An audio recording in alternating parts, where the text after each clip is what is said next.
Kamuting kahoy. Lagyan naman ng asukal. Yun, kamuting kahoy. Lagyan ng asukal na pula. Tinatamis.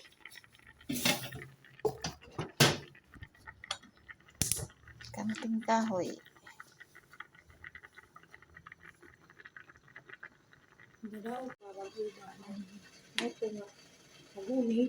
Butangan na mo og kuan.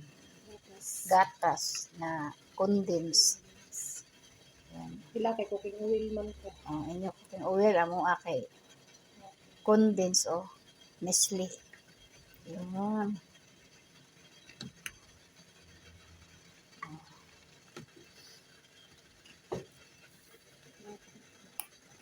Napot na.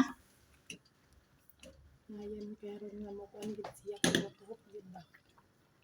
Drive na biya si Ibid. Para mo ang kuan kamuting kahoy. Ikan ni Pilipinas, guys.